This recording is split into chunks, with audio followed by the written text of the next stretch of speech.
ETV YouTube channels లో మీ వ్యాపార ప్రకటనల కోసం ఈ నంబర్కి కాల్ చేయండి.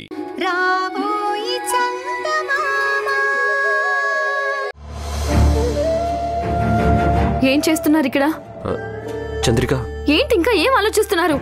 నన్ను ఇంకా ఏ ప్రాబ్లమ్స్ లో పడేయాలని ఆలోచిస్తున్నారా? ఏం చేస్తే మన చుట్టూ మనం ఒక గిరి గీసుకొని అందులోనే మగ్గిపోవచ్చు అని ఆలోచిస్తున్నారా? చెప్పండి.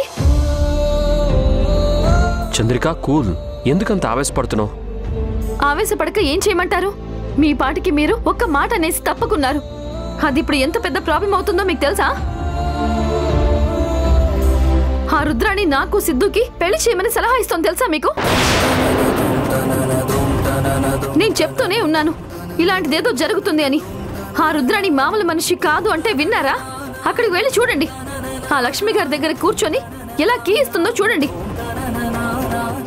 నేను సిద్ధుని పెళ్లి చేసుకోవాలట. వాడైతే నన్ను పాపని బాగా చూసుకుంటాడు అని ఆవిడకి బ్రెయిన్ వాష్ చేస్తోంది. కానీ మీరు మాత్రం ఇక్కడ ఏం పట్టనట్టు తీరిగ్గా ఆలోచిస్తున్నారు. దీనికంటే నన్ను పాపని చంపేయండి. చంద్రిక, ఏం మాట్లాడుతున్నావు? మరి ఏం చేయమంటారండి? వాడికి ఎవడికో భారీగా బ్రతకడం కంటే ప్రాణం పోతేనే.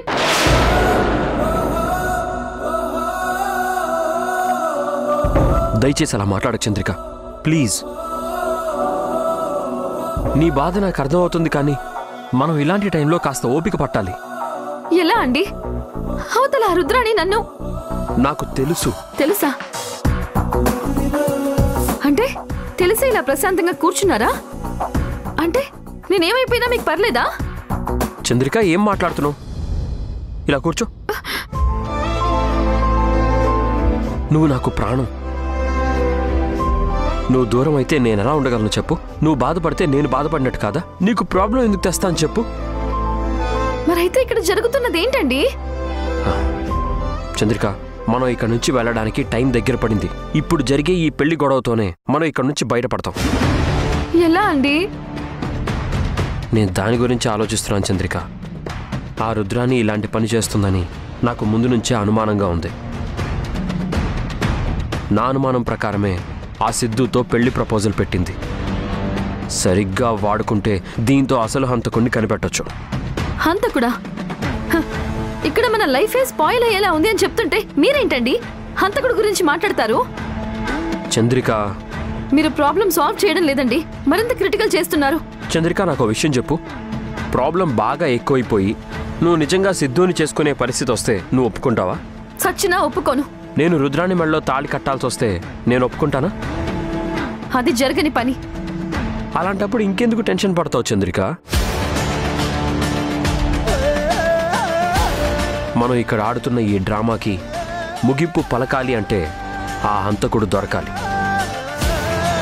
కౌశిక్ని చంపిందెవరో తెలుసుకున్నామంటే చాలు, మిగిలిందంతా బయటపడిపోతుంది. ఆ లాయర్ మర్డర్, ఆస్తి ట్రాన్స్ఫర్ కాకుండా ఆపిందెవరు, మొత్తం అన్నీ బయటికి రావాలంటే మన చేతిలో ఉన్న ఒక్క ఆయుధం ఈ పెళ్ళి. అంటే ఇప్పుడు ఏం చేయాలి? నువ్వు నేను చెప్పేది చేస్తే అన్నీ సాల్వ్ అవుతాయి. ఏంటండి అది?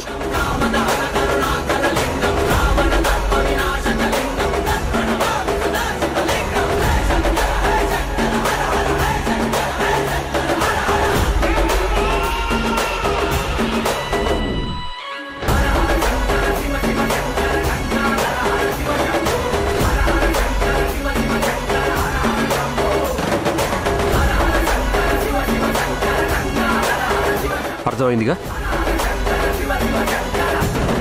కౌశిక్ని చంపిన హంతకుడు బయటపడాలంటే ఇదే మనకి మంచి ఛాన్స్. వాడంతట వాడే వచ్చి వల్లో పడతాడు. చెప్పినట్టు చెయ్యి. నాకెందుకో భయంగా ఉందండి. నేనున్నాను కదా చంద్రిక.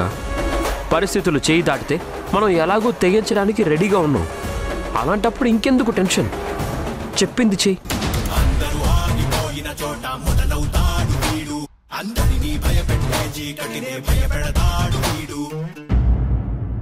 నాకెందుకో ఇది సరైన నిర్ణయం కాదేమో అనిపిస్తుందమ్మా. మీరెందుకలా ఆలోచిస్తున్నారు అత్తయ్య? సిద్ధు మీ కళ్ళ ముందే పెరిగిన వ్యక్తి. ఒక రకంగా చెప్పాలంటే మీ కౌశిక్ ఎంతో సిద్ధు కూడా అంతే కదా. అమ్మా నాన్న లేకపోయినా మిమ్మల్నే అమ్మా నాన్న అని పిలుస్తున్నాడు. అలాంటి మనిషిని ఎందుకు కాదంటున్నారు? అంటే నాకెందుకో ఏమైనాది లచ్చమ్మ, మీ ఇద్దరు దేని గురించి అంత ఇదిగా మాట్లాడుకుంటా అంటారు? బామ్మగారు కూర్చోండి కూర్చోండి, సమయానికొచ్చారు. మీరు చెప్పండి బామ్మగారు, సిద్ధు ఎలాంటి మనిషి? అతని మీద మీ అభిప్రాయం ఏంటి? వాడికే అమ్మా బంగారు కొండ, ఏ చెడ్డలవాటు లేదు, బాగా చదువుకున్నాడు, మంచి మనిషి. ఒక్క మాటలో చెప్పాలంటే శ్రీరామచంద్రుడు.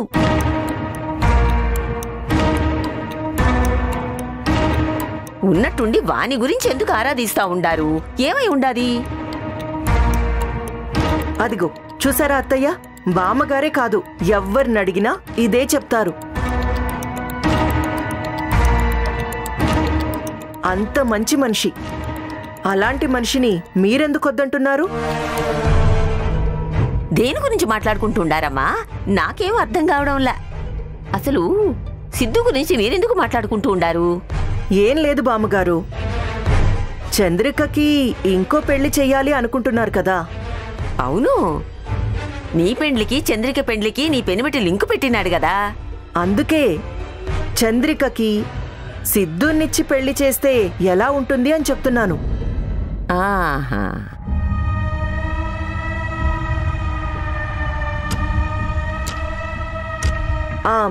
మీరేమంటారు చెప్పండి బామ్మగారు, నిజంగా చంద్రికకి సిద్ధుకి పెళ్లి చేస్తే ఎలా ఉంటుంది? వానికి వంక పెట్టడానికి ఏమీ లేదు, చాలా మంచోడు. కాకపోతే మరి చంద్రికని పెండ్లి చేసుకోవటానికి వాడు ఒప్పుకుంటాడా అని. అరే, ఎందుకు ఒప్పుకోడండి? చిన్నప్పటి నుంచి ఈ ఇంటి తిండి తిని పెరిగాడు. మీరు చదివిస్తే చదువుకున్నాడు, మీకోసం ఏదైనా చేయడానికి సిద్ధపడతాడు. అలాంటి మనిషి చంద్రికని పెళ్లి చేసుకోమంటే వద్దంటాడా? ఆలోచన అయితే బాగానే ఉండది. చాలా బాగుంటుందండి. అసలు చంద్రికని పెళ్లి చేసుకోవడానికి ఎవరూ ముందుకు రావట్లేదు. వచ్చినా ఎవరో విడాకులిచ్చిన వాళ్ళు, వయసు మళ్ళిన వాళ్ళు, లేదా ఆస్తికి ఆశపడే వాళ్ళు వస్తున్నారు. ఒకవేళ వాళ్ళకిచ్చి చేసినా చంద్రికని బాగా చూసుకుంటారనే నమ్మకమేంటి? అది నిజమేనమ్మా. అసలు లోకం తీరు బాగాలేదు, బయట ఎన్ని వినడం లేదు. ఎవరో ముక్కు ముఖం తెలియని వాడికిచ్చి చేసే కంటే సిద్ధుకిచ్చి చేయడమే మంచిది. చూసారా, బామ్మగారు కూడా ఒప్పుకున్నారు. ఎలాగూ సిద్ధుకి చదువు చెప్పించారు, పెంచి పెద్ద చేశారు. మీ కడుపున పుట్టకపోయినా మీ కొడుకులానే ఎదిగాడు. అలాంటప్పుడు మీరే పెళ్లి చేసి ఓ ఇంటివాణ్ణి చేయండి. నిజమే లచ్చమ్మా, బయటోడైతే మనం భయపడాలా? సిద్ధు మనింట్లో వాడే, ఈయన్నే ఉంటాడు. పెండ్లి చేసి ఇద్దరిని కండ్ల ముందు ఉంచుకుంటే సరి. అత్తయ్య ఒప్పుకోండి. నాదే ఉందమ్మా, ఒప్పుకోవాల్సింది వాళ్ళిద్దరిని ఒకసారి మాట్లాడుకోమని చెప్తాను. ముందు నేను పోయి ఒకసారి వాళ్ళతో మాట్లాడతాను. అలాగే అత్తయ్య. బామ్మగారు సరేనా? అమ్మా, తొందరలోనే మేము వచ్చిన పనులన్నీ క్లియర్ అయిపోతాయి. అన్ని ప్రాబ్లమ్స్ సాల్వ్ అయిపోయి మేము ఇంటికి వచ్చేస్తామమ్మా. అది కాదురా, చంద్రిక చాలా టెన్షన్ పడుతోంది. తనకి వేరే పెళ్ళంటున్నారు కదా, అసలు నువ్వలా అనకుండా ఉండాల్సింది. అమ్మా, ఆ టైంలో నాకు అంతకంటే వేరే దారి దొరకలేదు.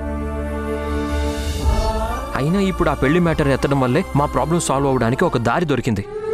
భరత్, చంద్రిక ఇప్పటికే లైఫ్లో చాలా కష్టాలు పడిందిరా. ఇప్పుడైనా ప్రశాంతంగా ఉంటుందనుకుంటే ఇప్పుడు మళ్ళీ ఇంకో ప్రాబ్లంలో ఇరుకుంది. తెలుసో తెలియకో నీ వల్ల చాలా ఇబ్బందులు పడింది. ఇకనైనా తన లైఫ్ బాగుండేలా చూసుకోవటం నీ ధర్మం రా. అమ్మా, నాకు తెలుసు, చంద్రికని బాగా చూసుకోవడం నా బాధ్యత. అనుకోకుండా ఈ సమస్యలో మేము ఇరుక్కుపోయాం. ఇందులో నుంచి జాగ్రత్తగా బయటికి తీసుకొని వస్తాను. ఇన్ని రోజులు ఎలాగో ఓపిక పట్టాం, ఇంకెంత? ఇంకో 10 రోజుల్లో మొత్తం అంతా తేలిపోతుంది. ఆ రుద్రాణితో జాగ్రత్తరా, అదెంత మోసం చేసిందో చూడు. నీకోసం తలపగలు కొట్టుకుందని ఇంటికి తీసుకొస్తే ఎంత నాటకం ఆడిందో చూడు. ఏం పర్లేదమ్మా, రుద్రాణిని ఎలా హ్యాండిల్ చేయాలో నాకు బాగా తెలుసు. అమ్మా, నేను నీకు తొందరలోనే గుడ్ న్యూస్ చెప్తాను. సరేరా, ఎప్పటికప్పుడు నాకు అక్కడ జరిగేవన్నీ అప్డేట్ చేస్తూ ఉండు. అలాగే అమ్మా. ఏమండి ఏంటి చంద్రిక, ఏమైంది?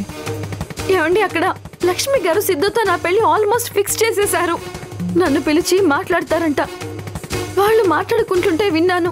ఇప్పుడు నన్ను పిలుస్తారు, అడుగుతారు. ఇప్పుడు నేనేం చెప్పాలండి? చంద్రిక, నువ్వెందుకు ఇంత చిన్నదానికి టెన్షన్ పడుతున్నావో నాకు అర్థం కావడం లేదు. నేను చెప్పాను కదా, కూల్గా వెళ్ళి మాట్లాడు, అంతా మంచి జరుగుతుంది చంద్రిక. నా వల్ల కావడం లేదండి. అక్కడికి వెళ్ళి ఆ వాతావరణం చూస్తేనే నాకు ఒళ్ళంతా కంపరంగా ఉంటుంది. అలాంటప్పుడు నేనేం మాట్లాడతాను, ఎలా డీల్ చేస్తాను? నేను ఇక్కడ ఇంత సీరియస్ గా మాట్లాడుతూ ఉంటే మీరు నవ్వుతున్నారేంటి? నువ్వు కంగారులో నీ గురించి నువ్వు మర్చిపోతున్నావు తెలుసా? అసలు నువ్వెంత డేరింగ్ అండ్ డాషింగ్ ఉమెన్వో నీకు తెలుసా? నువ్వు లాయర్గా కోర్టులోకి అడుగు పెడితే ఎలా ఉండేదో గుర్తు చేసుకో. పెద్ద పెద్ద క్రిమినల్స్ని ఇలా హ్యాండిల్ చేసావు. అలాంటిది ఒక చిన్న ప్రాబ్లం హ్యాండిల్ చేయలేవా? కమాన్ చంద్రిక, మన ఇద్దరం కలిస్తే ఏదైనా సాధించగలం, అందులో డౌటే లేదు. ఓకే? ఏంటి చంద్రిక, ఇక్కడేం చేస్తున్నావు? అక్కడ మన అత్తగారు నిన్ను రమ్మని పిలుస్తున్నారు, రా. రుద్రాణి, నీ ఓవర్ యాక్షన్ కాస్త కంట్రోల్ చేసుకుంటే మంచిది. మేము సైలెంట్గా ఉన్నాం కదా అని రెచ్చిపోకు. భలే వాడివి భరత్. ఇది ఓవర్ యాక్షన్ కాదు, అసలు యాక్షనే. దీని తర్వాత ఉంటుంది నువ్వు చెప్పిన ఓవర్ యాక్షన్.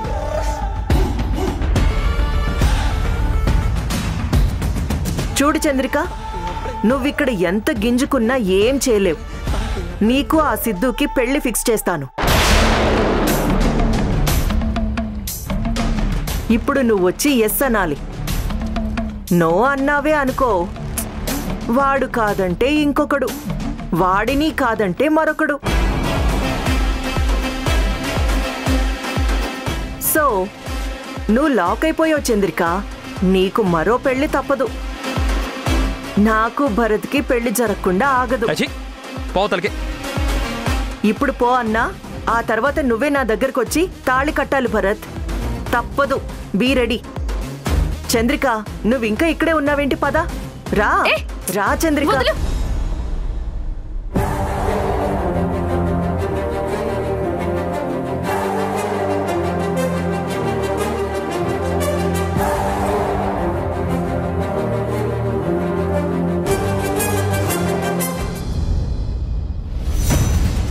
ఏంటి సిద్ధు, నువ్వేమంటావు? ఈ పెళ్లి నీకిష్టమేనా? మాట్లాడవేరా, నోరు తెరిచి చెప్పు. అమ్మా నాన్న లేని నిన్ను చేరదీసి పెంచి పెద్ద చేసినాం, చదువు చెప్పించినాం, అమ్మా నాన్న లేని లోటు తీర్చినాం. ఆ రుణం తీర్చుకోలేవా? అత్తయ్య, మీరాగండి. చూడు సిద్ధు, మేమేదో చేసినామని ఆ రుణం నువ్వు తీర్చుకోవడానికి ఈ పెళ్లికి ఒప్పుకోబళ్ళా.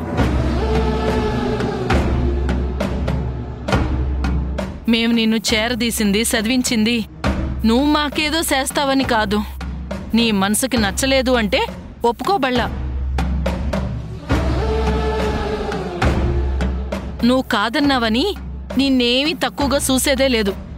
అర్థమైనాదా? పెళ్ళనేది ఒకళ్ళ బలవంతం మీద ఒప్పుకునేది కాదు, మనసులో నుంచి రావాలా. అంతేగాని నా కోసమో ఈ ఇంటి కోసమో నీకిష్టం లేకుండా ఒప్పుకోబళ్ళా సిద్ధు. అది నీకే కాదు, చంద్రిక కూడా మంచిది కాదు. బాగా ఆలోచించుకొని చెప్పు సిద్ధు. ఇందులో ఏం బలవంతం లేదు. ఇందులో ఆలోచించుకోవడానికి ఏం లేదమ్మా. చంద్రికకి భర్తగా నన్ను సెలెక్ట్ చేసినందుకు నిజంగా నేను చాలా అదృష్టవంతుణ్ణి. దీనికి ముందుగా థ్యాంక్స్ చెప్పుకోవాలి. కానీ నా అభిప్రాయం కంటే చంద్రిక అభిప్రాయం తెలుసుకోవడం చాలా ముఖ్యం అమ్మా. ఎందుకంటే జీవితంలో చాలా బాగా దెబ్బతినుంది. అలాంటి మనిషి చాలా బాగా ఆలోచించి నిర్ణయం తీసుకోవాలి. చాలా బాగా చెప్పావు సిద్ధు. నువ్వు చెప్పిందే కరెక్ట్. పెళ్ళనేది ఎవరికో ఒకరికి ఇష్టమైతే చేసేది కాదు, ఇద్దరికీ నచ్చాలి. ఇద్దరు ఇష్టపడితేనే పెళ్లి జరగాలి. రామ్మ చంద్రిక, ఇడ కూసో. కూర్చో చంద్రిక.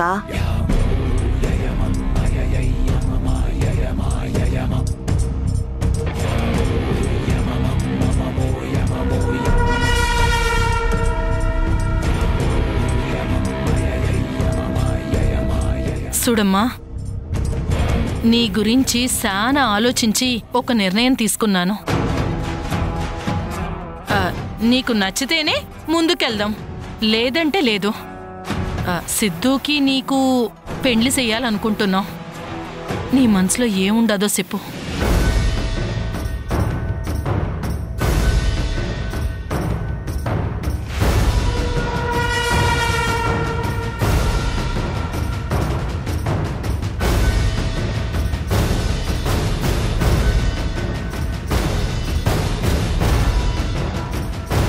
రే నవ్వకురా, అసలే ఒళ్ళు మండిపోతూ ఉండుంటుంది. ఇప్పుడు నువ్వు నవ్వావంటే మరింత కాలిపోతుంది. నో అంటుందిరా. చెప్పమ్మా. సిద్ధు చిన్నప్పటి నుంచి మన కాడనే పెరుగుండాడు. ఏ అలవాట్లు లేవు, బాగా చదువుకుండాడు. నీకు ఆ ఎద్దికి పెళ్లి చేసినామంటే మా కండ్ల ముందే ఉంటారని లచ్చమ్మ అనుకుంటూ ఉండాది. నువ్వేమంటావు? అరే మాట్లాడు చంద్రిక. పాపం నీకోసం మీ అత్తగారు ఎంత ఆలోచిస్తున్నారో చూడు. నీ జీవితం అడవి కాచిన వెన్నెల కాకూడదని ఎంత గొప్ప నిర్ణయం తీసుకున్నారో చూడు. నిజంగా ఇంత మంచి అత్తగారు దొరకడం ఒక వరం. మిమ్మల్ని అత్తయ్య అని పిలుచుకోవడం నా అదృష్టం అండి.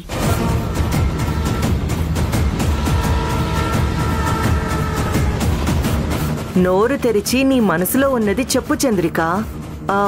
మొహమాటమేం లేదు. చూడు, సిద్ధు అయితే అన్ని విధాలా బెస్ట్ అనుకున్నారు. ఒకవేళ నీకు నచ్చలేదు అంటే ఇంకొకరిని చూస్తారు.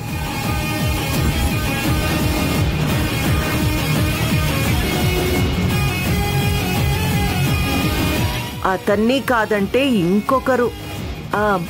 అలా నీకు నచ్చేంత వరకు సంబంధాలు చూస్తూనే ఉంటారు చంద్రిక.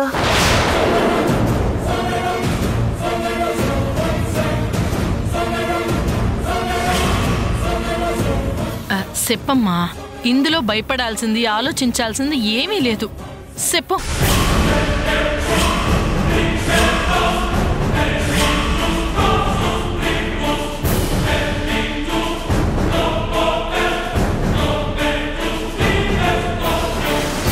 అయిపోయింది. నో అంటుంది. నో చెప్తే నీకే నష్టమే పిచ్చిదానా. అత్తయ్య, మీకు సిద్ధు గురించి బాగా తెలుసు. సిద్ధు నన్ను పాపని బాగా చూసుకుంటాడు అనే నమ్మకం మీకు పూర్తిగా ఉంది అంటే నాకు కూడా ఏ అభ్యంతరం లేదు.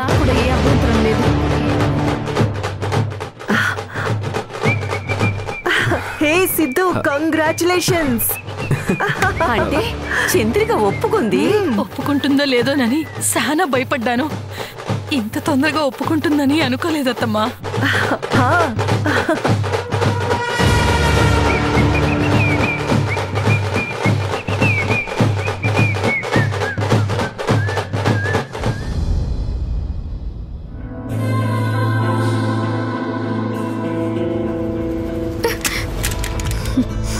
ఏంటి చంద్రిక, ఏమైంది?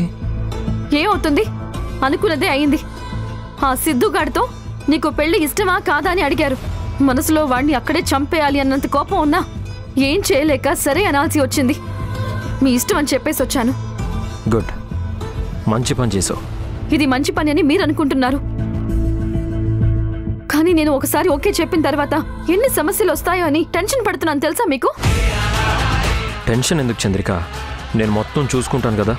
Don't worry. ఏం చూసుకుంటారో ఏంటో.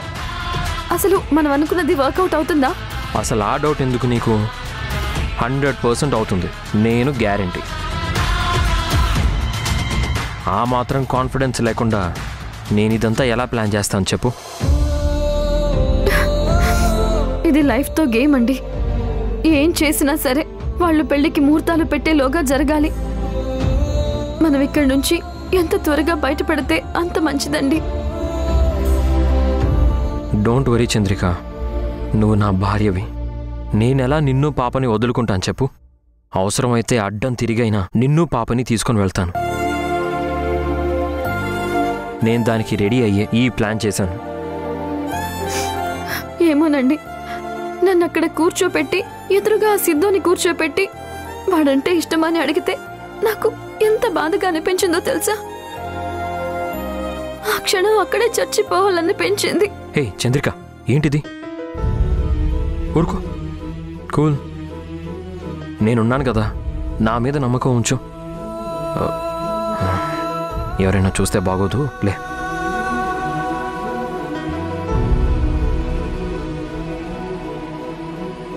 చూడు చంద్రిక, అంతా మన ప్లాన్ ప్రకారమే జరుగుతుంది. ఎవరు దాన్ని కాదనలేరు, నువ్వేం భయపడకో. Hello, excuse me.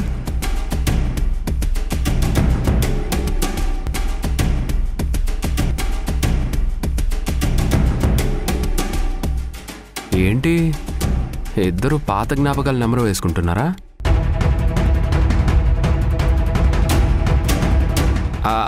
అదే కౌశిక్ అన్నయ్య మీ ఫ్రెండ్ కదా, అతని గురించి మాట్లాడుకుంటూ మరుపురాని జ్ఞాపకాలని నెంబరు వేసుకుంటున్నారు, అంతేనా?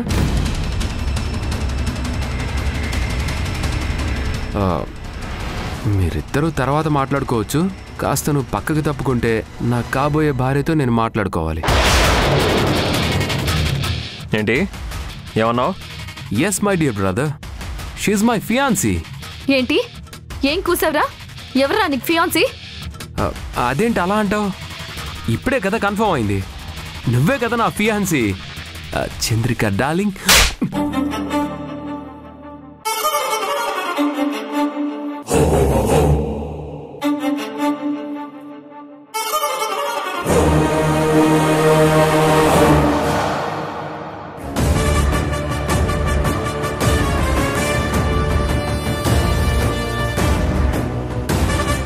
ఏం లేదమ్మీ, పెళ్లికి ముందు నువ్వు సిద్ధు పక్కపక్కన నిలబడి ఒక ఫోటో తీయించుకోవాలి. మీ ఇద్దరి ఫోటోలు రేపు ఫ్లెక్సీలు వేయించాలంటే కావాలి కదా. ఎల్లమ్మీ, కొంచెం దగ్గరికే వెళ్ళు. అట్ట దూరంగా ఉంటే ఎట్టా చెప్పు? అరే మీరేంటండి నన్ను చూస్తున్నారు? ఫోటోలు తీయండి.